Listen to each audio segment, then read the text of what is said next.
I'm waiting. Sorry. There it is. Got it. There we Okay, go. good. Okay, Hiram, thanks so much for No, it's being good. here. Yeah, So absolutely. you were talking about music school accreditations. Yes. So I talked to someone in the accrediting place. He no longer works for them. His name was Kyle Dobeck, but Kyle talked me through how many euphonium majors there are in this country. Mhm. And it's actually really hard to figure out because, you know, think about that for one school to figure out how many people are a major or a minor or a or a secondary Mhm. versus in on any given instrument, Yeah. not even euphonium. So what we did, we talked about how many schools are accredited, and then how many schools are accredited with a concert band program, Yeah. and then how many schools are accredited with a low brass professor, Mhm. which helped us nail it down. And it ranges in this country from 600 to 1,000 Whoa. euphonium majors every year, That's which kind of is a awesome. it's a wild thought. It's a Yeah. wild thought to place mentally, like, okay, what in the world does that mean? What does Yeah. that mean to me? Between major, secondary, because he didn't want to and couldn't distinguish between major education, or excuse me, performance education, minor and secondary. He said, Yeah. it doesn't necessarily matter, and as an accrediting institution, that's not where their time and money is spent. They're just, Yeah. if you do this, we're going to do this for you, or this is how you get this delineated, Yeah. which is really interesting. Yeah. So, yeah, there are not that many euphonium majors in the United States. That was my wife, and this is my dog, Link. Up, Oh. up, up, up, up. There's Link. Oh, hi, Link. Oh, he looks like a sweetheart. He's a big, good, sweet dog. Good Oh, boy. yeah, he is a good boy. A 600 to 1,000 is honestly a little more than I expected. It's the range, you Yeah. know. It's a huge range, but if you think about it, um, these are people who not necessarily play the euphonium even full time. Yeah. And think about the people who do like music therapy, Yeah. or the people who do, there's, hundreds of music educators in Texas alone Yeah. getting their degrees that are not necessarily focused on the instrument as the be all end all. It's just a That's vehicle, true. right? Yeah. I think it's wonderful that there are that many, but I it's agree. wild, isn't it? Wild. It is pretty wild. Well, and like you said, I mean, that's not even including like tuba players who might play euphonium in an ensemble for a semester. So like You nailed it. You nailed it. to Exactly. to like round out their education as they pursue like teaching tuba and euphonium at a university. Um, and just because we weren't recording it when I brought this up, part of the impetus for this project was in going through 11 manuals of orchestration. I was able to come up with about 2 to 3 pages of what the euphonium is and what it's for. And the most extensive one was like a paragraph and a half in the Cambridge Manual of Orchestration 2013 edition. Wild. That's I know, awful. I know, It's it's awful. ridiculous. Well, Awful. and like So we to make we have a matters lot of work to worse, do. We we have a do have lot a of work to lot. do. Well, Huh? the really frustrating thing I found was like, um, they didn't even have great chapters on tuba. Like the Sam Mm. Adler study of orchestration, which Yeah. is like the one that Yeah, the Juilliard big one. uses. Yeah. Yeah, it talks about how like pedal E flat is the lowest note the tuba can really play, and Wagner didn't know what he was doing, and those excerpts don't mean anything. And I'm like, hold up, hold up, hold up. So Prokofiev 5 and Meistersinger are out already, and are by a landslide probably the most practiced excerpts for the horn, except maybe like Ride. These these are really okay. So these are great questions, and I think this discussion will lead to um a lot of questioning of what is usable, what is feasible, and what is usable. Yeah. You and I both know very well there are some outrageous players out there. Yes. And outrageous players who can do outrageous things Yeah. on the tuba and the euphonium. And that's exciting. Yes. And that's wonderful. And I want to use this opportunity to talk to you about what those capabilities are and the reasons we do them. Mhm. And if they're one sustainable, we're talking about extended technique and range here. Mhm. One sustainable, two practical, and three musical. Mhm. Sustainable in a sense that is it healthy? Is it healthy to play down? The cello and the violin, any string instrument does what it says onto it says do this. Yeah. We have our limits. The clarinet, any wind instrument or a woodwind instrument says we do this. Maybe saxophones and their what's the altissimo register? Yeah. The I forget what that register is called. Maybe that's extended technique, but many of them can do it, and it doesn't impact the physicality of their body. Yeah. But on brass instruments, here's the whole rub: is yeah, some people can do that, Yeah. but hey, man, is that gonna tear the instrument apart from its Mhm. root? Because let me give you an example. Pick a famous composer. Go ahead. Charles Ives. A living famous Oh. composer. John Mackey. And let's say John Mackey gets a hold of a random guy who can play quadruple F above the piano, Mhm. and he does it all day. And he says, well, why don't the euphonium players do this? And that person says, I don't know. Well, what does that do to the euphonium? Yeah. And I know, I'm looking at myself in the face saying these things. So recently, well, I want to let you lead this conversation, but there are Cool. things I do want to talk about. Oh, for sure, man. I want to make sure I have my book here that I co-wrote, quote unquote, um, to discuss these extended ranges. Sure. So yeah, go ahead. Where are we going with this? Sweet. So, basically the way I've kind of distilled it, I'm gonna pull up my list really quick. I've one of the things I really wanted to do was line item good roles for the euphonium in the wind ensemble, like right away in outlining the basically extra chapter of the orchestration textbook that I'm planning to write. Um, Fantastic. One of these, I actually took a lot of inspiration from you from, because I think it was at I appreciate you. The Thank you. Eastman Tuba Academy, where I think you used the phrase euphonium is the chameleon of the band. What Yes. what I've changed it a tiny bit, and I've used it as I've said to boost the volume of another instrument by pairing in octaves or unison. And I've thought of it as kind of like if you think about an audio technician, like the gain boost dial. Sure.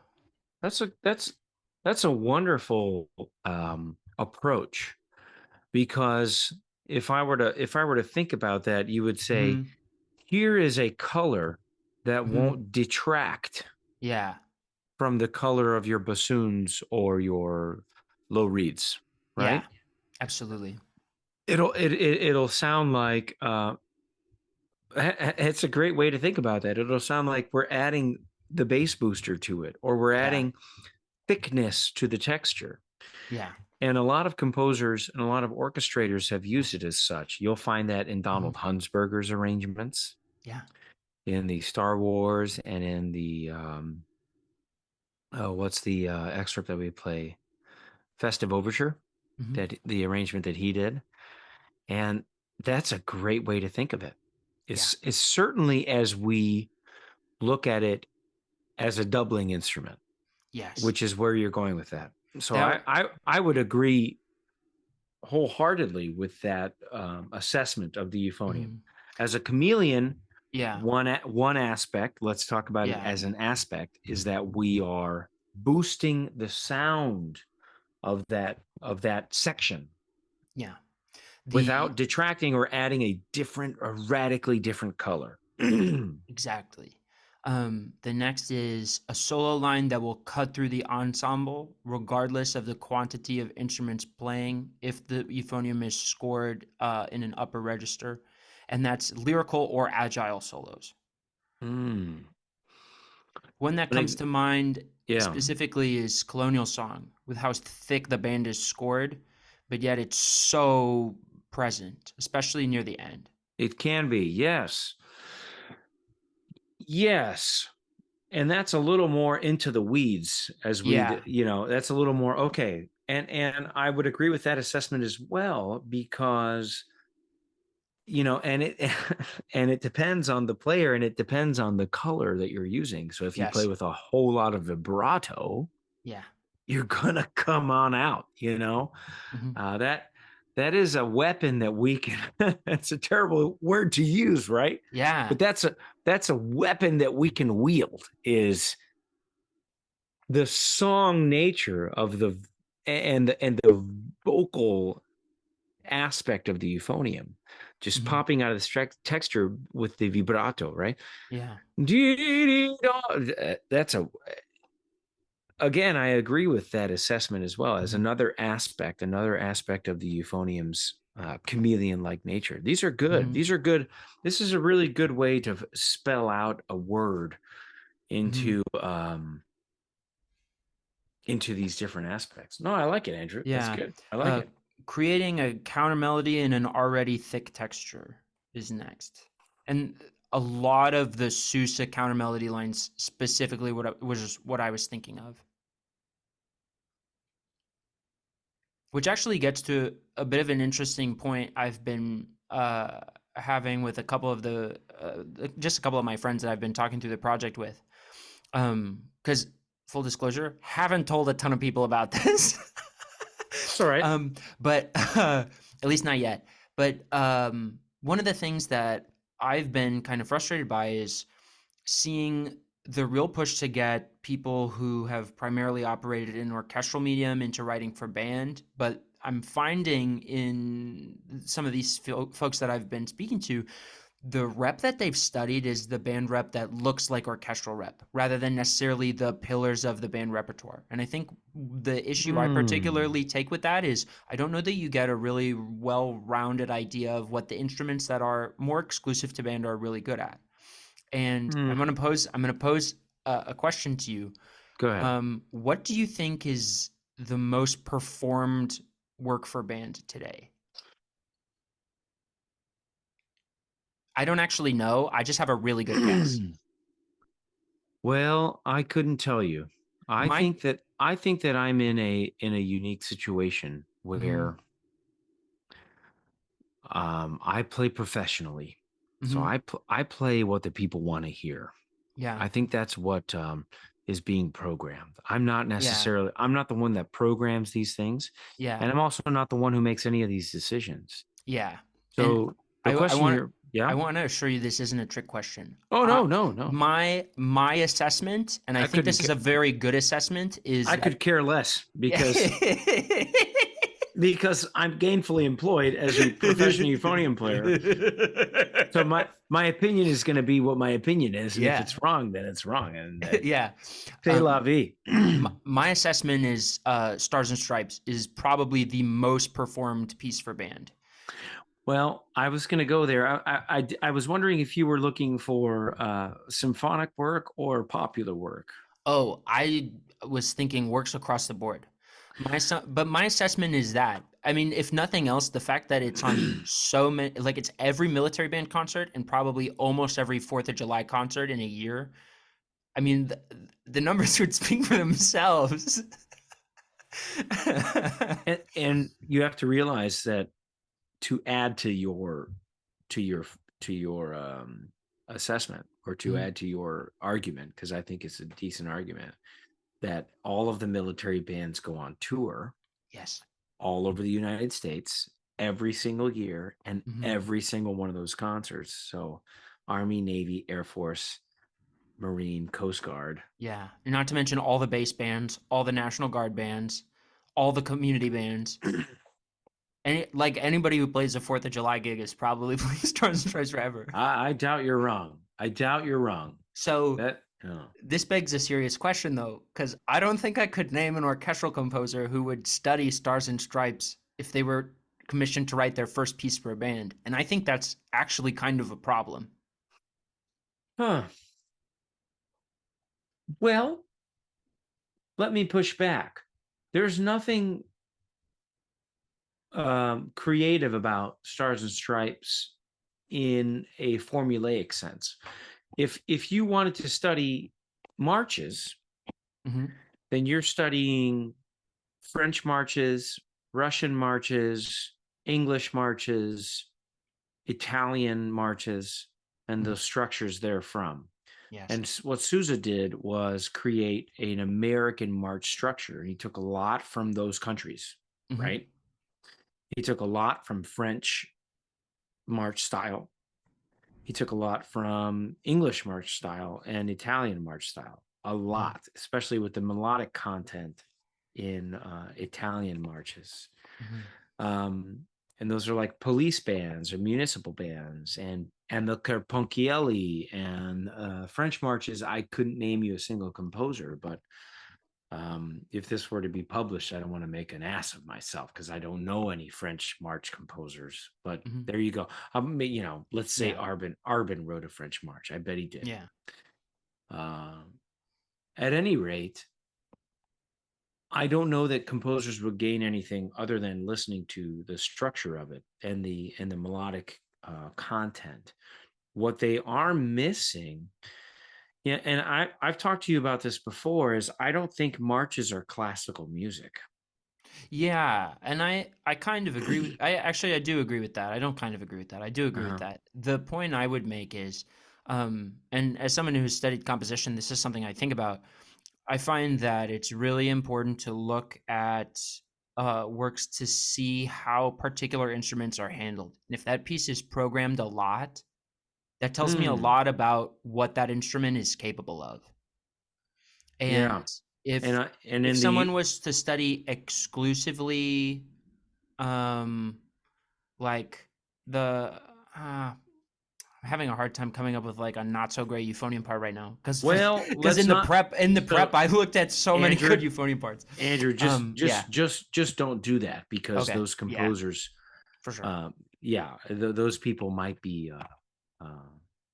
For sure.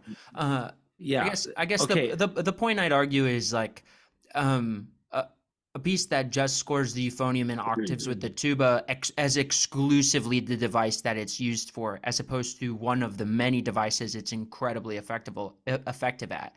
I think is a bit not only frustrating for us. I think it's a bit derivative to the medium because I think one of I was very fortunate very recently. I was playing for the University of Illinois Conducting Symposium, and the two pieces we really played for that were Ligature Posey and Chester. And one of the things I was really struck by is how involved the euphonium is in those two pieces in a variety of ways. And even if it's not, it doesn't seem like the most flashy or the most all over the place kind of thing. The did parts you were guys play written the with did you guys play the whole New England triptych or just Chester? just Chester. It was just for, I mean, it was just a conducting symposium. So they wanted to keep the rep a little more limited. At least that's my understanding. But I mean, between movements 2, 4, and 5 and 6 of Ligature Posey, I mean, like the euphonium is all over the place, doing all kinds of stuff, and part of this is also informed by the advanced orchestration class I took last year, where we learned to write for orchestra in a bit of a musicological way rather than a more traditional orchestration class. And the presumption was also that like you'd taken basic orchestration before, so nobody really needed to go over like how does the clarinet work and what are its bad registers and stuff like that. We were able to go, okay, here's a Bach cantata. orchestrate this the way Bach would have orchestrated it. Great. Now that you've done that, here's a piece by Haydn. Orchestrate this the way Haydn would have orchestrated it, and so Okay. on and so forth. And one of the things Okay. I really was able to learn from that is like that evolution of the orchestral medium and understand like, oh, this is why you have to handle the strings in this way. This is why you have to handle the winds in this way. Uh-huh. And I don't think that people that are approaching writing for band, if they haven't played in band for very much of their life, really understand that kind of um, aspect to the medium, I guess. Okay. I mean, yeah. I see the reason why you're doing this. That and I completely understand it. And I absolutely see so I absolutely see what you're talking about with new composers too. Mm-hmm. Um, there was actually a composer at the Midwest Band and Orchestra Clinic. Well, let's not do that. It's a composer that I've worked with in the past who wrote not a very exciting euphonium part with quite an exciting piece of music. Mm-hmm. And I discussed with them. I said, "Hey, I sent them a concerto just so they could see our technical capabilities. But you're absolutely right. This is something that we deal with. Mm-hmm. We deal with having to re-explain exactly what we're capable of constantly, Yeah. constantly. And unless they're educated or unless they're aware, Mm-hmm. and they have to be educated in a very particular way, which is the point that you're making. Yeah. And I think I don't think it's very inclusive, especially given the posture of a lot of universities right now. If you programs are going to continue to teach orchestration a way a lot of them do, which is geared primarily towards orchestral and chamber music. Mm-hmm. I mean, I feel very blessed to be attending a program that happens to house the oldest university band program, and I know of two composers on campus who write for band anywhere remotely regularly, and I think I Right. can name three that have ever, which is nuts. Especially given the strength of the program and the capabilities of the ensemble. So my hope Yeah, is I mean, like yeah. what?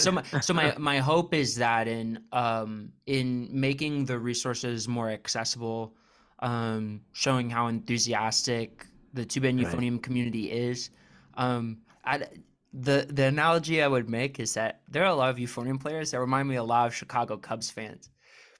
Even when the situation's not great, they still show up. Yeah. Right. Right. And Right. I say that with admiration. Right. I think because I think the Chicago Cubs fan base is unbelievable, Unbelievable. especially given the situations they've been in.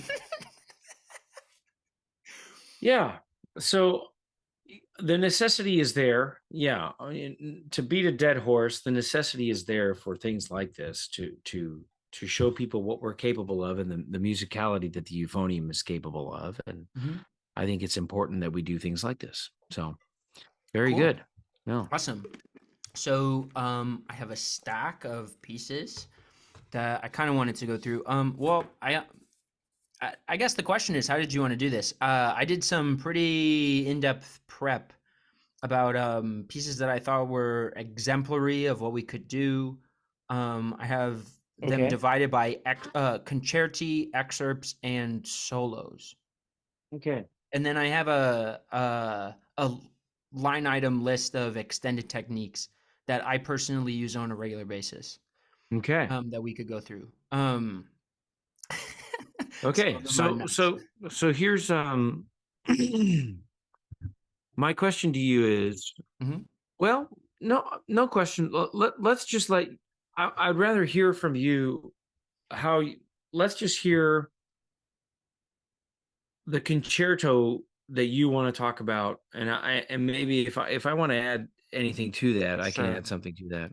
So What the before we move on, mhm. um, I think it's really important to talk about the role of the euphonium in the concert band Sure. To finish up what you're saying, Yeah. the euphonium in the concert band. I really want to. I'm glad I remember this. The euphonium is the tenor soloist of the concert band. The Yes. tenor soloist of the concert band. Now we have plenty of soprano and alto soloists. What are our soprano solos of the concert band? Oboe, flute. Cornet/trumpet, kind I of. want to, yeah, I want to call that mezzo soprano. Okay. They don't really, they can and absolutely do play much higher than a mezzo soprano's range. Mm-hmm. But we're talking about soprano, Mm-hmm. lyric soprano, very, Would you very say high. clarinet is a lyric soprano? Yes. Yeah. Lyric soprano, we're talking like flute and Mm-hmm. oboe and clarinet. Mm-hmm. And then our like mezzo soprano range, where really singing is also clarinet, but very much trumpet and alto saxophone. Yeah. And then we have our alto range, which we can also give to the bassoon and the English horn and the alto saxophone and the tenor saxophone and still a little bit of the cornet. But the tenor soloist, the vocal approach, well, the reason I use the word tenor is the vocal nature of these things, Yeah. because a trombone, I might get into trouble here, but is not it is a instrument of direction and power and a lot of chordal support. A Mm-hmm. trombone solo is always a very unique sound. Yeah. The euphonium solo fits directly and in line with any sort of composition. There's no change in a euphonium solo. It doesn't require the listener to take a leap of the oral information. A trombone solo, you want to play a lyrical trombone solo, they're going to have to be like, huh, that's a lyrical trombone solo, I guess. Yeah. But the euphonium solo is the tenor voice, the tenor sound, the tenor singer of the band. Beautiful vibrato, beautiful range. It's that, I would say, D in the bass clef staff to A flat or high B flat, which is a very tenor range. Yes. And that's where the best of our tenor solos are written. I agree. Let's name one. Holst's second suite. Yes. Holst's first suite. Let's name others that aren't that early. The Schoenberg theme and variations. Yes. Very much in that box. Mm-hmm. A lot of our music that's written that has a soloistic sound, Yeah. much of Lincolnshire Posy, like we were All talking of the about David earlier, Maslanka euphonium excerpts are there. very, very good. That's a great point. Yeah, I mean, Maslanka's like more modern. the Fifth Symphony like has a euphonium concerto in it. I think that because of the the vibration and the range and the way the instrument lends itself to vocal music, it becomes the tenor soloist of the band with volume over the bassoon and over the tenor saxophone, Yeah, I with agree. range over the tenor saxophone and over the bassoon, with character of vibrato and brass instrument sound over a woodwind instrument. Yeah. Not to say that these instruments are any less or contribute in any less way. They just play different roles. And so the euphonium plays this role very well in the concert band. I agree. Which is where we need to, this is the part of music that irks me sometimes. There's a lot of modern composition that utilizes the euphonium, as you were saying, as the upper octave of the tuba. And that's all well and good, but it takes no adventure from there. Yeah. There's so much you'll hear in much modern composition: trombone solos, trumpet solos, French horn solos, and none for the euphonium because they don't understand the lyric quality of the euphonium. And there's so much lyric quality in the euphonium that modern composers aren't listening for. or Yeah. not aware of. And That's where I think this chameleon of the band thing is very, very good, because we genuinely have to play so many different roles in support. But we mhm, also are such an incredible soloistic instrument. yeah. That's the main thing that I would drive home, Yes. is that we can solo so daggum well. I agree. All of these theme and variation solos, even in front of the band, we, besides Mhm. being within the band, outside of the band. And this is what we're about to go over. You're right. Yeah, and one of the things I also wanted to touch on is like it's really interesting how in the early band more symphonic works, a piece like Linkage Poesy comes to mind, where we have a distinct Euphonium 1 and Euphonium 2 part where Oh, they split the role so much in a really interesting way where it's really effective. well, do you know the history of that? Of that particular piece. No, of the fact that baritone and euphonium, or euphonium 1 and euphonium 2. Are you aware of what that means? Um, I'm happy to be enlightened. All right. Way back in the day, there used to be concert bands with alto horns, so E flat tenor horns, Hmm. and oh man, baritones, tubas, E flat tubas, B flat tubas, so bass tubas and contrabass tubas, valve trombones. It was a smorgasbord. 120 years ago, there were Wow. lots of different brass instruments painting lots of different brass colors. Hmm. Composers simply got tired of it. And there was a meeting. There was actually a meeting that took place. And Mark Jenkins is better suited to tell you about this. But I can tell you off the top of my head that there was a meeting that took place about 120 years ago, 100 plus years ago, about the euphonium, Hmm. and that these two instruments could play in the same ranges. And they sounded fairly similar. So composers did away with the baritone. There used to be a euphonium that played the upper octave of the tuba most often, and a baritone that played a lot of the tenor and lyrical solos that you would play. You would pair with the tenor saxophone, with the bassoon, Hmm. with the cornet, with the bottom octave of the cornet. That's what you would do. You would pair that. Yeah. And over time, excuse me, not over time, there was an actual decision made to coalesce those parts. That's why Whoa. you have these editions of a lot of that music that put those two parts together. And then they, because those two parts are put together, the arrangers or the people who set a lot of this music had to put a lot of that harmony and instrumentation into other instruments. It Whoa. spilled over into the bassoons. It spilled over into the horns. Spilled over into the saxophones. Wow. Spilled over into the euphoniums and trombones. There's a lot of middle voice issues. Hmm. Middle voices is where this affected the most. So there used to be absolutely two separate instruments. Yeah. Then as manufacturers started pushing the process forward, it started to get a little murky. Hmm. We do absolutely recognize a baritone, and we do absolutely recognize a euphonium, Hmm. but manufacturers said, I don't know, like Hmm. Con said, we don't care. Yeah. Play both. The parts are not that they said we don't care, but this is what we're going to make. We're going to make a double bell euphonium, or a five valve double bell euphonium. We're going to make one horn. We're going to call it a baritone, maybe. Some publications and things Yeah. started to change. So the history is a little murky when it comes to those Hmm. parts.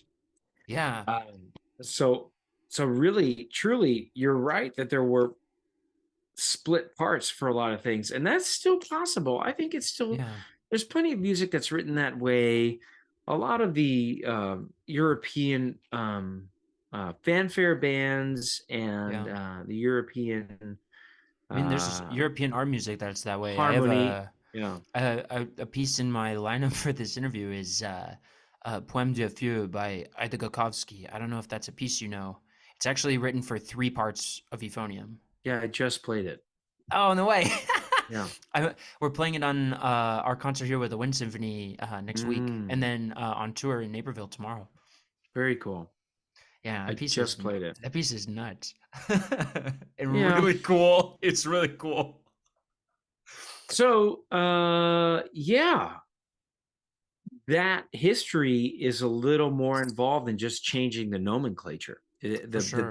The band composers got together and said, just change that shit. We do Mhm. not want to be writing that many parts Yeah. for that little a tone quality difference, which is Mhm. what really, I think that's what really happened.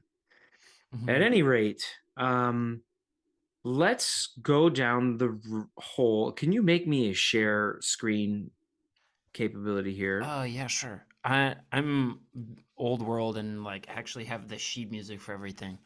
Okay, but I want to share you Yeah. the thing that I have started to do. Can I share? Host You should disabled. have.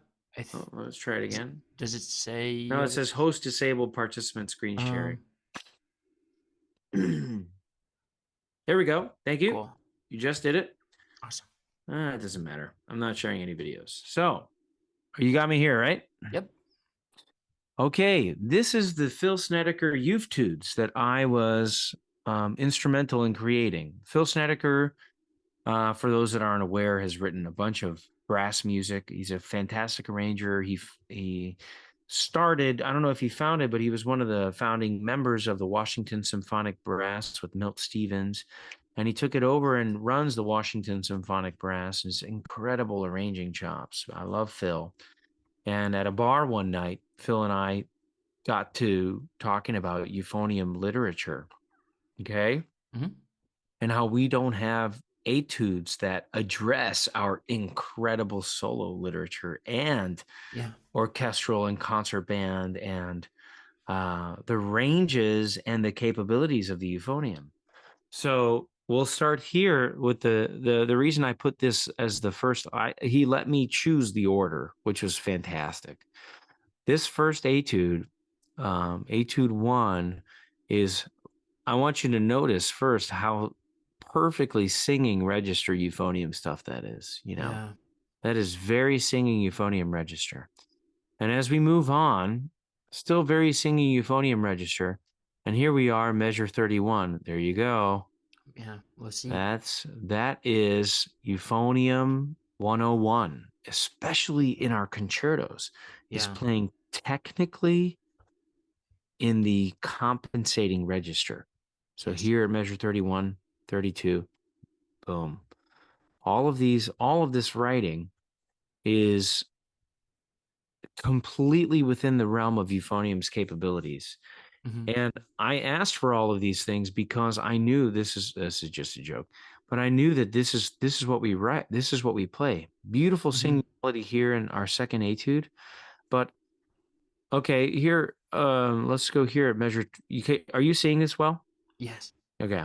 So here at measure 26 and 27 and 28. Okay. What do we see here? We see an extreme pedal register. Yes. Okay. Bum ba da da da dee dum. Do you're a euphonium player of Hmm. music that goes this low In euphonium, in euphonium? the only two things that come to mind are very briefly in the Linkola and Cosma Concerti.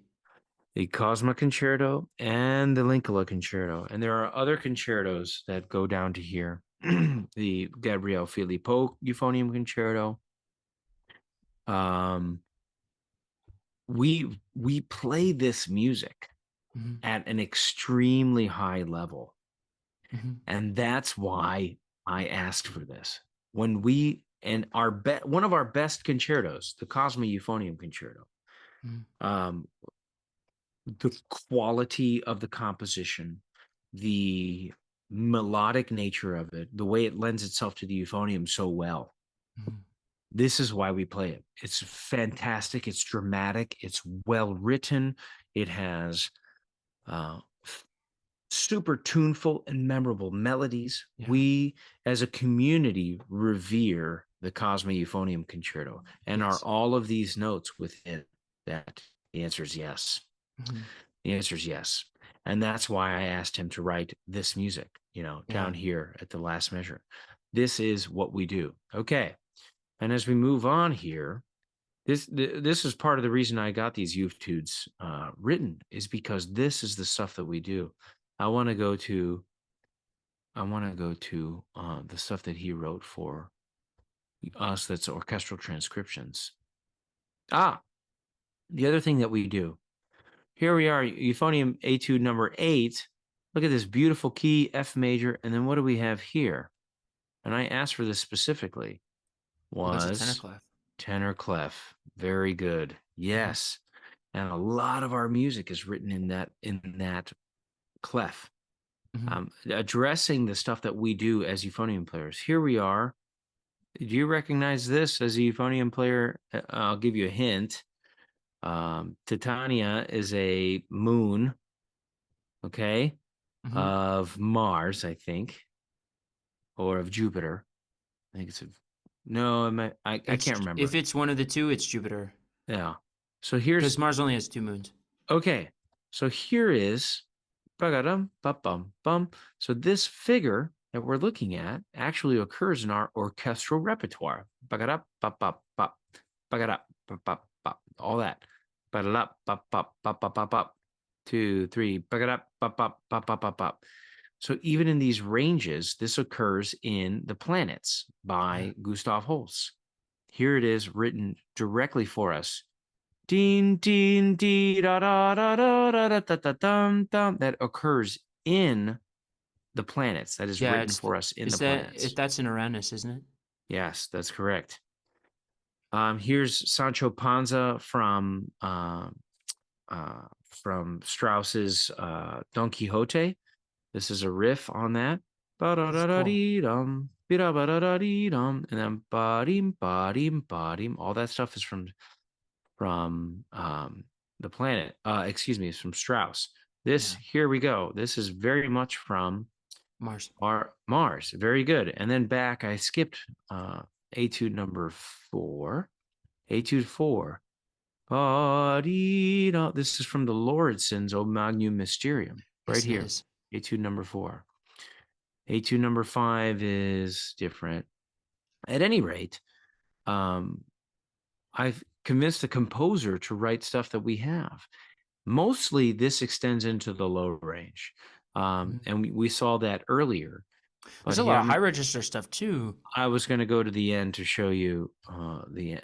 Thank you very much. Rich Madison. But here we are. Here we are. A tribute to Rich Madison, who had an absolutely fantabulous high range, but also a great low range. Yeah. And here we are in the exceptions. This is not the rule, but here we are, high F, and we also have F, F, E flat, F, G flat. There you go. There's the highest note right there. Dang. in the entire etude book, and it's possible. And it's not impossible. It's difficult, but this is stuff that I have seen in our repertoire. Every single note I have seen in our repertoire, composed by serious composers. Not a single one of them not a single one of these notes and not a single one of the reference points that I used were bullshit, to be crass. Yeah. None of this was from like, oh, you know what? Why don't you write a double F, like a quadruple or something? Writing some, just because I'm a jerk. Not a one of these notes have I not seen before. I've seen a lot of them before. Exactly. I mean, there's E flats below that, like just maybe like that minor third below that high G flat in pantomime. Very good. And that's just a simple. That's a simple gimme. concert piece. Yeah. That's a gimme. Exactly. That's a really good point, Andrew. And I mean, here's a gimme, and that is an extreme register note for many instruments, but not the euphonium. Yeah. Which is a great point to make. Okay. Yeah. I guess this is a really good time to ask, like, how sustainable do you think it is to write those, like, in that kind of a register in band music, though? Well, that's why the preface of this talks a lot about our solo literature. And the extreme register stuff, I don't believe Yeah. it's sustainable to write in extreme registers for the euphonium Yeah. for concert band music. And I don't think anyone. Okay, so that's a great question I because it I have deals. Yeah. I have two examples that I pulled for kind of extreme register, and I pulled them because they appeared on recent military band auditions. The ones that Mm. come to mind are Storm from 4C Interludes and Aegean Festival Overture, because both of them have high D flats and high E flats in the parts. And those are exceptions to the rules, right? Hmm. And this goes with, So and I should add, both pieces are phenomenal. yeah, yeah, that's a great. That's also I should add that. that is a great point because people want to play these pieces of music. Yes. So as a euphonium player, I would be telling composers to write us in 3 octaves Hmm. without hesitation, and then in 4 octaves in extreme cases. So Yeah. above high B flat, I know I'm a wuss, but above high B flat, you have to have a Mm. really good reason. And Yeah. below pedal B flat, you have to have a really good reason. Hmm. Now, can I comfortably play above high B flat every single day? Can I Yes. comfortably play below pedal B flat? It's been years since I couldn't, Yeah. very comfortably above Yes. and below those ranges. Hmm. And where does the euphonium sound best is in those ranges. Yeah. That, as composers, the recommendation you really want to make is if you have melodic material you want to write between our F in the staff and high B flat or high C. Yeah. If you want to write accompanimental material, you can write in any one of those notes. We're going to play rather loud. When it comes past high F. It's going to be very present, Yeah. and then, but we'll do an exemplary job Hmm. below middle B flat and down to low E flat, low D. Yeah. So these are things that composers don't consider necessarily. Yeah. Color and texture. That's one of the big things I wanted to include. One of the things I really like about the Adler is in every chapter you like page 1, you get the ranges and a description of what each range is like as far as the quality of the sound. Mm. And I thought having a diagram like that would be We don't have incredible. one in the Adler. No, Well, tuba make barely one. gets one. Make Yeah, one. that's the plan. Yeah. Dude, Um, that's a great plan. Where do you want to go? Let's discuss that in particular right now. I want to cool, know that. Do that. cool. So What's Yeah, like go. qualities of the different registers. Yes. Cool. So I guess let's start with the harmonic series and work up. So in one of the things I find that's a little frustrating about the pedal register, and I don't know, I've kind of started to think a little differently about this. I've wondered if the pedal register is louder than I think it is because some of the resonance is below the threshold of human hearing. I've wondered that for tuba also. I couldn't talk about that in any meaningful way other Yeah. than other But, than that. I understand what you're saying, mhm, but I don't know that I would be able to sure. discern. And it also has to do with how many valves you're pushing down. And Yeah. it also has to do with what part of the horn you're playing. And it Yeah. also has to do with equipment, Yeah. you know. I guess one of the things that I found this particular year, we played Chen Yi's Dragon Rhyme this year in the Wind Okay. Symphony, and there's a lot of parts in that piece where we're playing C on 2 lines below the bass clef, Okay. and for the fortissimo dynamic written, and maybe this is just my perception, I didn't find that I was able to put out a truly high quality fortissimo sound is inside of an ensemble. And so at that kind of a range, I'm wondering if that's as effective as writing the C the octave above. The question for the composer is, what is the Mhm. desired effect? Yeah, and that's kind of the realm I've gotten to also, because I mean I could see the value of like doubling the bass trombone at that octave, and doubling with the tubas at that octave to have a little more punch in the sound by just quantity of musicians, and that's kind of my assumption. Right. That's a good assumption, right? Yeah, yeah, and I think I really like uh your tenacity to and your desire to express that the euphonium sound vocally.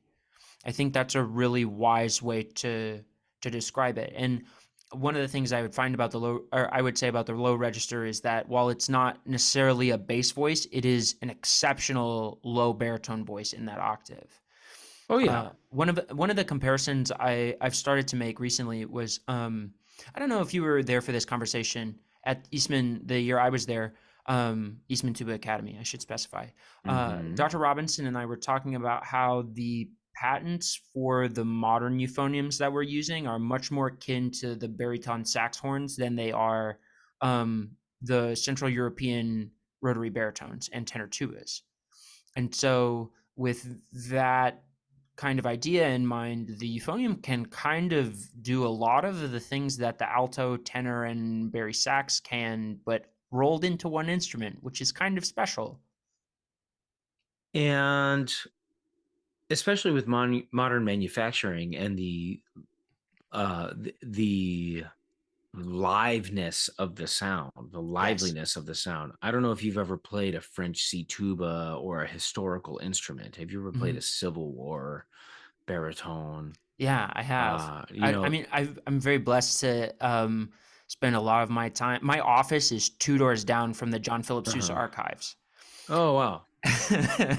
So basically, things have gotten better. It Oh my easily gosh! Oh my right. gosh! Yeah.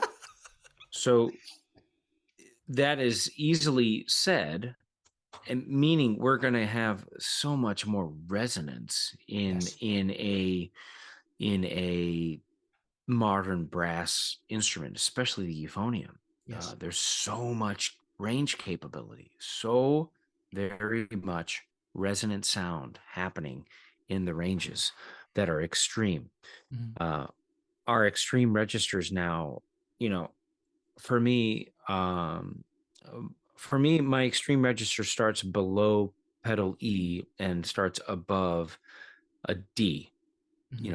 a high D. And we're like, okay, now we're going to start doing some weird stuff. And I really do think it's because of the manufacturing process now. They're Yeah. just hyper resonant sounds with really great core, you know, core tone qualities. You know, that with that being said, it's like, or is the compositional process lending itself to this versus what they thought we were capable of? Mhm. And again, going back to uh, the point of this conversation is like, Mhm.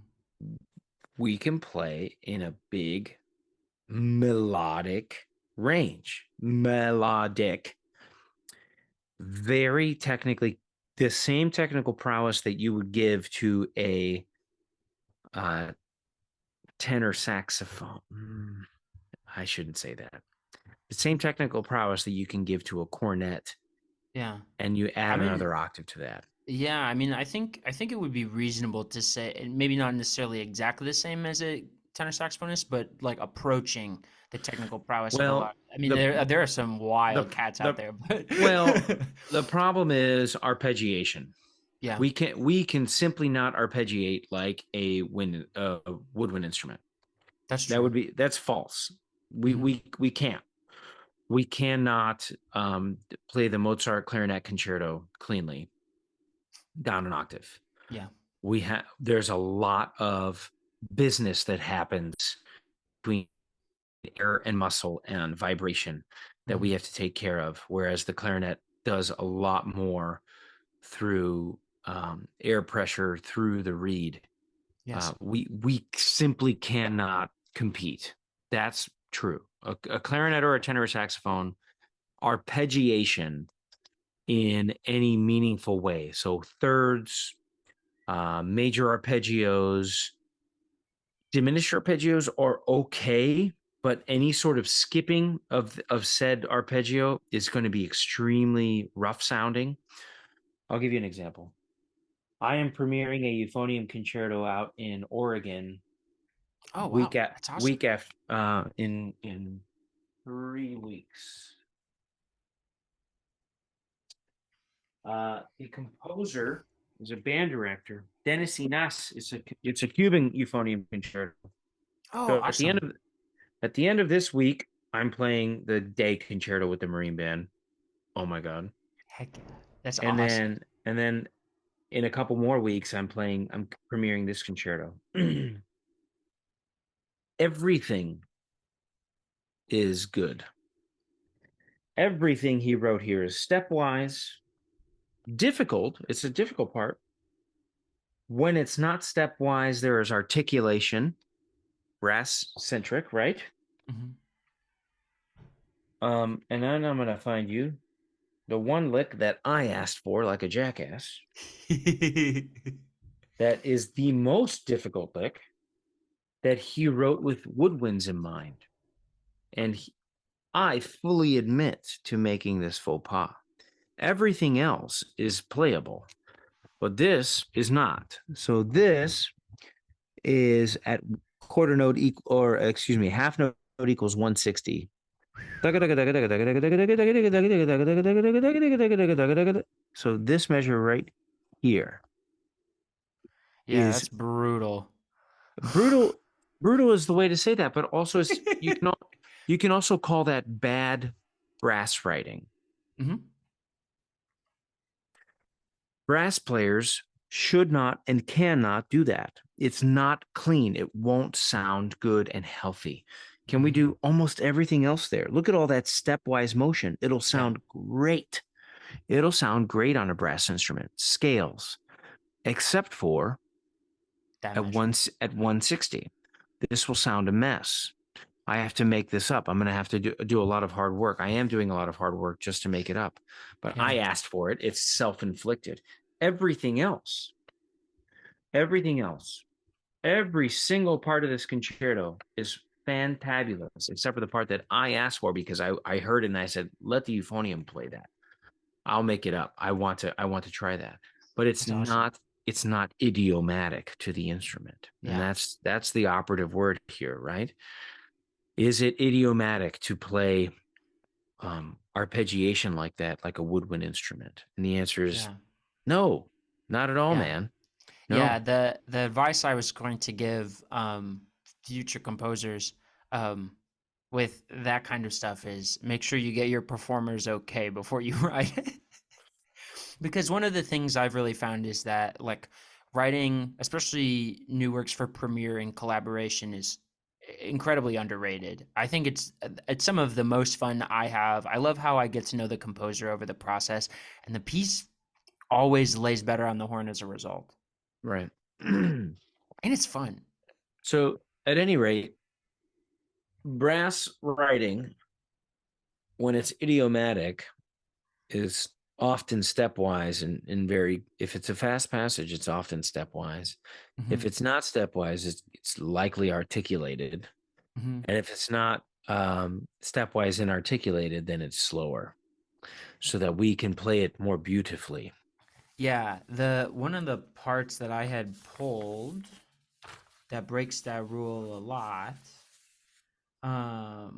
maybe not as bad. It's very skippy. Is this passage here? The tempo is 138. Oh, yes. This is Year of the Dragon. It is Year of the Dragon. So this brings up an interesting point. Is that Hmm. concert band music? Yes, this is the contraband version. Is it concert band music? Answer that question again. The No, answer well, is it's originally brass band music. very good. And the euphonium player in brass band music is very cool. Absolutely incredible. Mhm. And there are things that the euphonium does in brass band as a role. Okay, here's where we're really gonna get into the thick of things. Cool.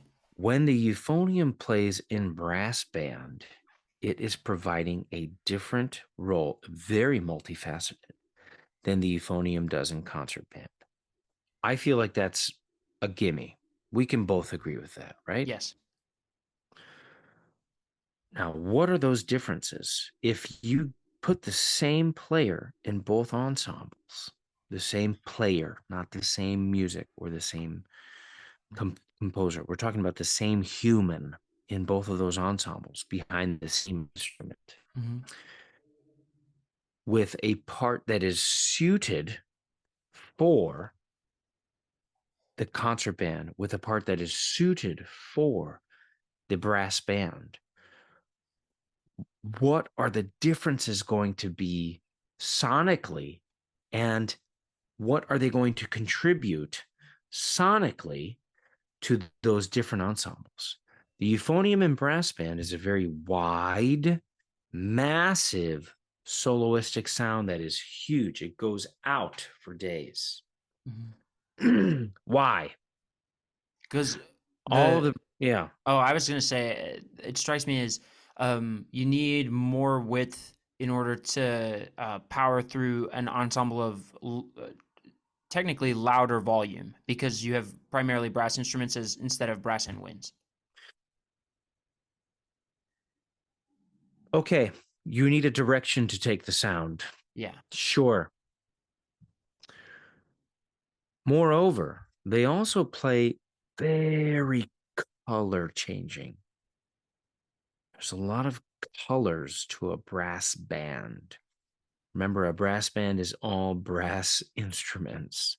Yeah. So they provide all of the color changes on one type of tone production.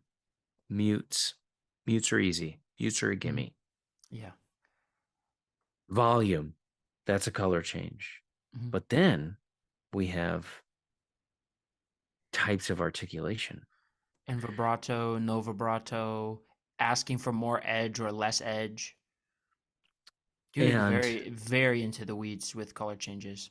and so in the concert band, when you are playing chameleon, you have to provide a solid while playing chameleon.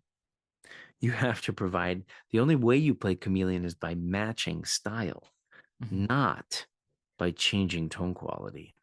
Mhm. You have to provide a fantastic singing, rich, resonant sound. You cannot mess with the tone quality of the euphonium in concert band. You Yeah. can, and you must in a brass band. You must not in a concert band. Let Whoa. us play some examples. Are you ready for this? Always. So here we go. Share screen. Share sound. Well, it says optimized for video clip. It's not letting me do that. It might be your hosting. I'll see what I can do. David Childs. Um, we're gonna play a soloistic sound. Close. What's the name of the second CD? Um, um, what's the It's like he plays the symphony orchestra. The second one. Oh, I'm not sure. Okay. I was looking to see if I could change the audio settings up. Symphonic Euphonium 2. Oh, don't worry about it. Okay. Oh, it's the what's the CD? It's called, and the track listing on it. He does. I can't figure it out. What's that CD? You remember what that CD is? The tunes on there?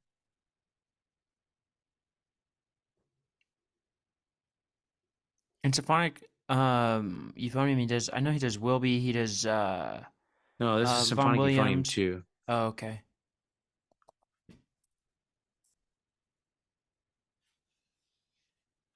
I can't type to save my life.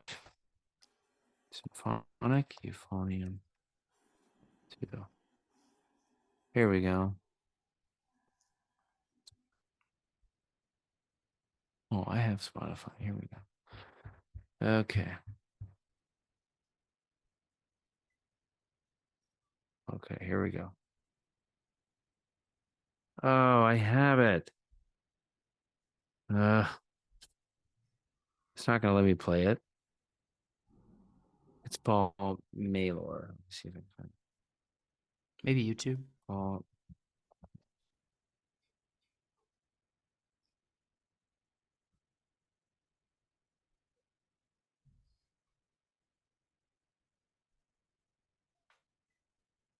Wonder who this is.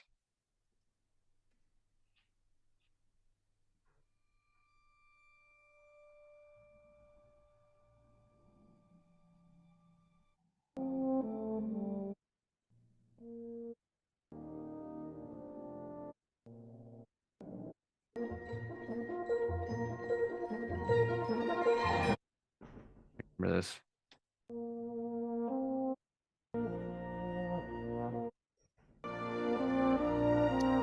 Oh, I can't find it. Okay, here's the point I of what don't I'm know trying this to say. concerto.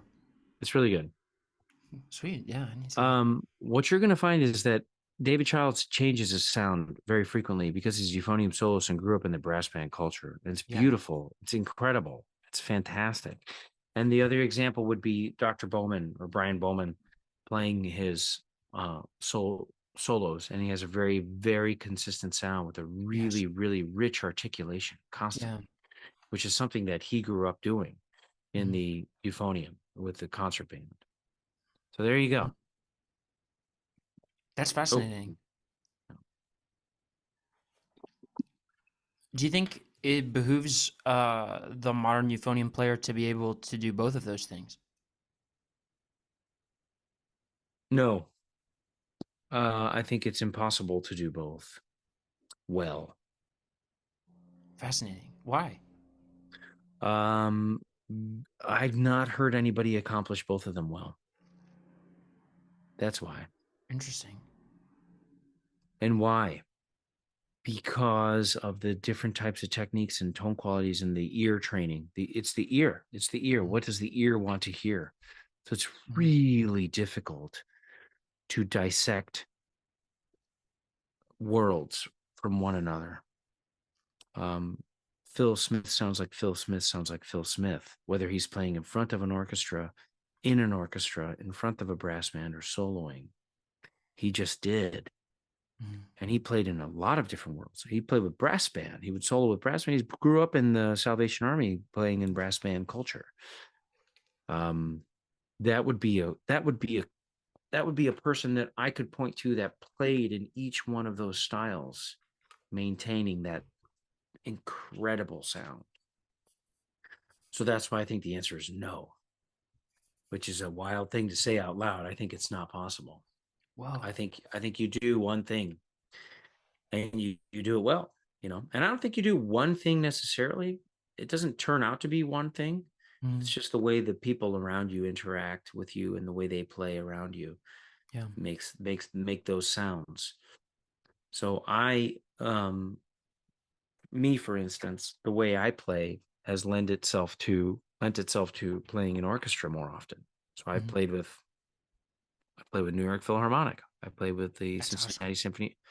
I played with Cincinnati Symphony Orchestra. I played with Baltimore. I've played with National, with the tone quality that I like and create. Not necessarily on euphonium, but also bass trumpet and Mhm. trombone. I've played Yeah. trombone in a lot of these orchestras. Mhm. That's awesome. The reverse of that is a very soloistic sound, making soloistic choices. You can play in brass quartet, brass band. Mhm. You can play solo repertoire. I just had a conversation with somebody, Glenn Van Looy, about approaching an orchestral sound. And he talked about the difficulty of it and not even wanting to hear the recording that he made with the orchestra playing planets because it was such a departure from what he was used to. Whoa. So what do you do differently to approach a more orchestral sound? I think I have to do less, is what I'm saying. I think I have to do Oh, less. interesting. Yeah. That's really fascinating. I took your advice from Midwest, and I've had a few lessons with Dave Federley Really? since Great. January. Yes, and that was the advice he gave me too. Was that I needed to do less, and if I wanted to get more out of my horn, I probably needed to slow down my air. Hmm. I It's like it. fascinating. It's been a wild journey. He's a smart guy. He is. He is. I had a wonderful time. Yeah. He's a very generous man. Uh, and one of the things I've been finding is um, it's been really interesting taking that approach and coming back to the kind of experiment, well, not kind of experimental, the super experimental ensemble I play in right now. Um, because I play in the Improvisers Exchange ensemble here at Illinois, and our instrumentation this semester is euphonium, piano, oud, Portuguese guitar, penny whistle, berimbau. What am I missing?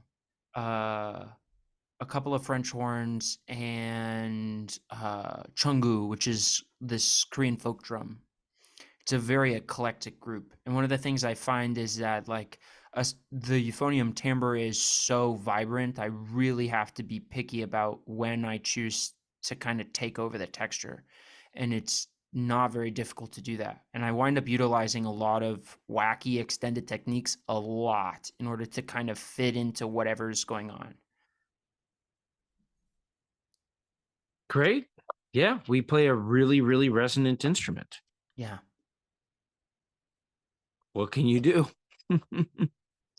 Find a way to make it work. That's what you can do. Yeah.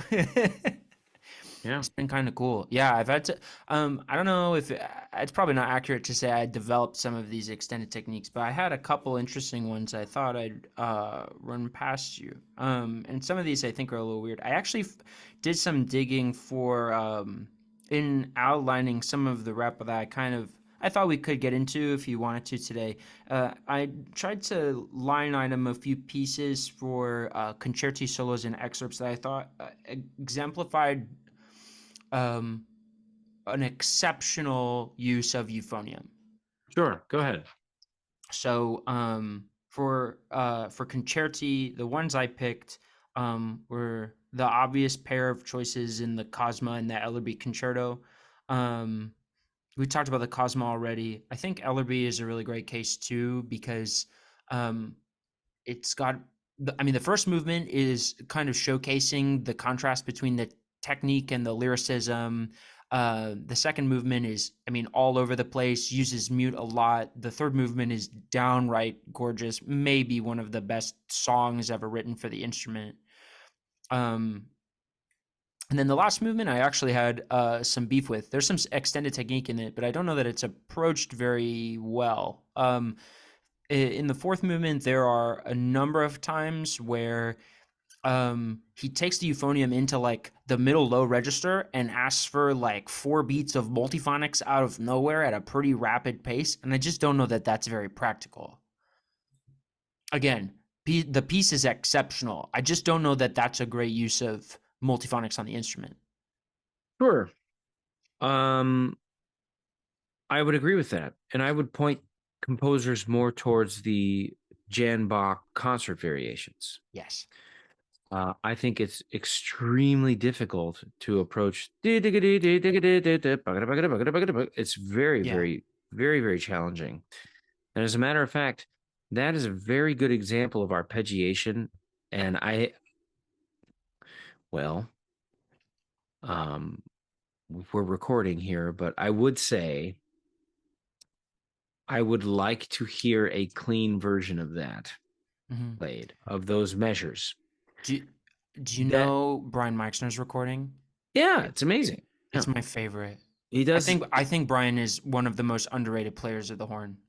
He's a great player, great player, great guy, great player, good dude. Mhm. Um, fantastic euphonium player. He did a great job with that. I haven't heard it in many years, but I should check that out again. But yeah, you're right. That is an extraordinarily difficult slash maybe impossible slash 1% of one tenth of people are going to play that cleanly and Mhm. as intended. Um, Now the Janbach concert variations, every single part of that is approachable. All of Yes. the all of the extended technique in that piece, even for differences in genders or voice qualities, it's still possible. Yeah. The multiphonics in that piece, the valve flips that he calls them, or the half valving. Um, he did a great job with euphonium extended technique. I think so too. That is the piece that I point people towards if they're wanting to write Mhm. extended euphonium technique, is the concert variations. Yeah, and I find Blue Lake Fantasies isn't a bad choice either. It's also good. Yeah. Yeah, I mean Blue Lake Fantasies I think is a little more on I guess less adventurous with some of the extended technique, but Well, it's but it still pretty also out there. has, yeah, it also has fourths Yeah. and very difficult things to sing. Yeah, and the mute writing I think is really interesting how he contrasts the colors there. I mean, it's Mm, also unaccompanied, so you really get to explore the subtleties of the differences, which I think is really cool. mhm. Um, is the chart Blue Gleam of Arctic Hysteria a piece for euphonium that you know? I know about it. I've never played it before. I've never played it I know before about it. either. I took a Mhm, couple listens to it last week, and I mhm, think as far as adventurous euphonium repertoire, that mhm, definitely qualifies. Um, mhm. on the concerti list, I had Linkala on here because I think it's really interesting to explore that level of range, that level of the level of technique that's required for any of the movements of that concerto, let alone the entire thing. But the thing I find that it does best is how it pairs with the orchestra. For me, it's the best way to cast the euphonium as a soloist with an orchestra. It's so beautiful. It's a very good concerto. The style of writing is very unique to the composer, Linkola. Hmm. I will say a lot of the high range writing is a little less effective. It's a little pedantic. Like it does high Hmm. range. It does high range a lot, Yeah, and I don't necessarily recommend that for anyone. My students, I don't recommend playing the Linkola Euphonium Concerto. It's too difficult for a student. yeah, It's a very difficult piece. The Cosma, I do recommend. If you yeah. have a very if Cosmo you have gets up to a like D talented flat. euphonium, if you have a very talented euphoniumist, the Hmm. Cosma is a workable piece of music. Yeah. Same thing with the symphonic variants. Hmm. And mind you, these pieces go just as high and just Yeah. as low, but they don't sit on things like that, which make it outrageous. Would you? The Kevin Day Euphonium Concerto is also a piece that I don't recommend for students. Yeah, that And was. I've seen a lot of people trying to play it. It's too hard for students. It's a very Yeah. good piece of music. I actually really enjoy playing it, which is why I'm working it up. Yeah. But That it's was the next too, one on my list. yeah. As far as the repertoire, because I think composers could learn a lot from studying Kevin's concerto, even if as long as they went into it with the grain of salt of that some of the ranges out a little out of this world for It's players not at the even collegiate level. really the range. It's the technical capabilities or the prowess that one needs to be able to play this piece. It's Hmm. over there. This piece of music requires a non there's the euphonium does not sound best doing this. The euphonium sounds best playing the Boccolari. Hmm. The euphonium sounds best playing Napoli. The euphonium sounds best doing the original fantasy. The euphonium sounds best playing Endearing Young Charms Old Lang Syne. And I'm not talking about easy pieces of music. Yeah. These all of these things to be accomplished at a really, really high level have to be played melodically and beautifully. This piece of music is really fantastic. Loads of fun for the performer and loads of fun for the audience. But it takes an extreme amount of energy and an extreme amount of dexterity Yeah. that seasoned players have a difficulty with. Yes. You know, it's another incredible, really, really well written concerto is the Tom Dvorak concerto that he wrote for me recently. That was premiered and commissioned in 2021.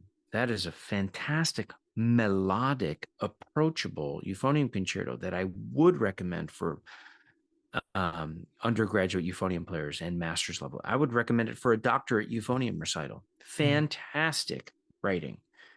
This, I wouldn't even recommend this to a doctoral student unless I fully trusted their capabilities. It's so hard. Yeah. Is it rewarding? Yes. Is it a good piece of music? Yes. Is it approachable for a regular euphonium player? No. It is an extreme piece of music. Would you say that the Barfield is similar? Another extreme piece of music in terms of range and playability. Yeah. I've recently heard that played. Well, I think we both heard that played by Brandon. Yeah. And I think it takes another small amount of people to play those things. Yeah. There are a small amount of people that will be able to play the day concerto to a degree of enjoyability. I'm not blowing smoke up my own ass here. I'm just Yeah. saying it's an extremely difficult piece that I practice Yeah. very diligently. And I am a gainfully employed euphonium player. It takes me forever to work this thing up. Yeah. The Tom Dvorak concerto, it's difficult. It's challenging. It requires practice, but it's also approachable and musical and tuneful, and people will enjoy working on it. And it's for a larger populace of euphonium players. I think Yes, it's so difficult. too. I Same think thing so with too. the every single one of the Spark concertos and slow fast songs that he Yeah. has, The pantomimes, the and spark piece that I think has started to fly under the radar and is extraordinarily underrated is the Fantasy for Ian Craddock. oh, I don't I even th- know it. you don't? No. Za-da-dee-dee-da-dee-dum-bum. Oh, dude, you gotta look up this piece. It's awesome, and it's like the highest note in it's like a C. There you go. I think I played it as like a pretty good high school player. Very good. Well, at any rate, It was a first round piece for Falcone for a long time. I think it's one oh, you'd I think see. I think it's one you'd have a lot of fun with. It's Very cool. really cool. Very cool. Well, to wrap this up, I think that there is a lot of good music written out there for the euphonium. Uh, my hesitancy comes in writing things or recommending things that are not idiomatic. Yes. Extremely melodic, extremely. If you held a gun to my head and say, name one piece for a euphonium player that composers are going to use for the rest of time and anything else, I would literally say Boccalari and be done with it.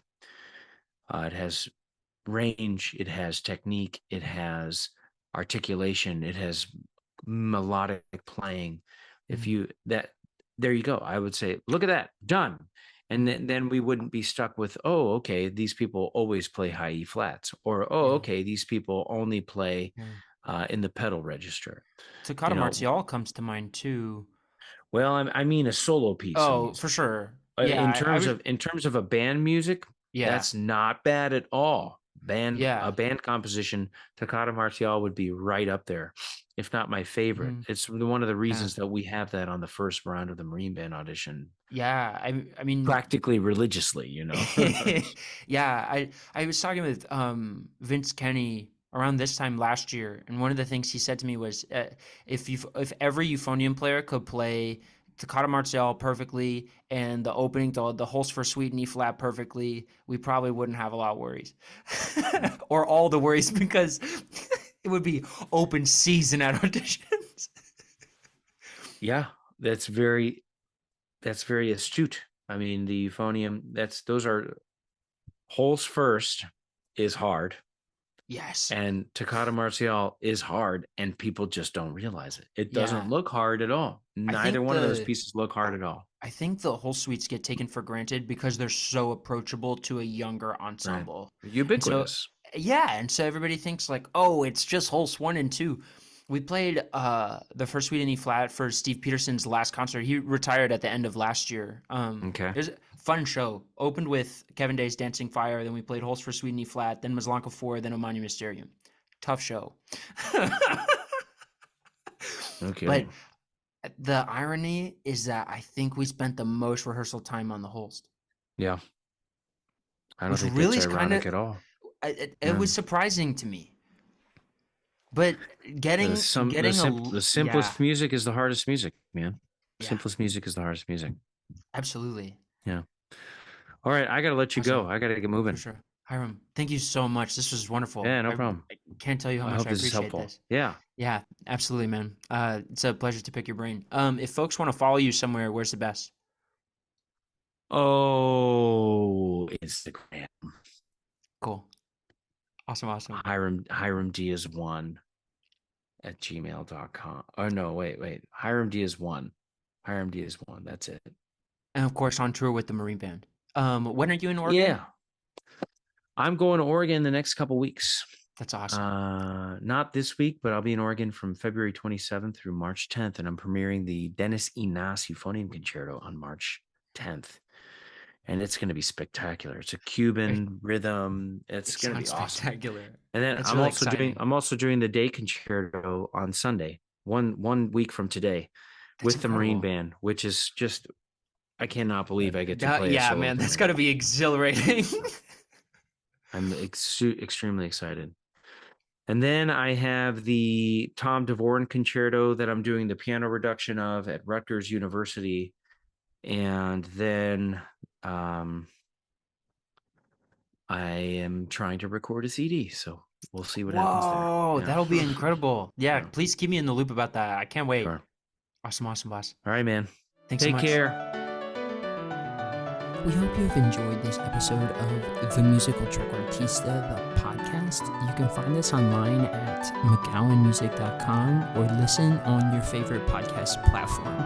You can also visit us at Andrew McGowan on YouTube or Music McGowan on Instagram.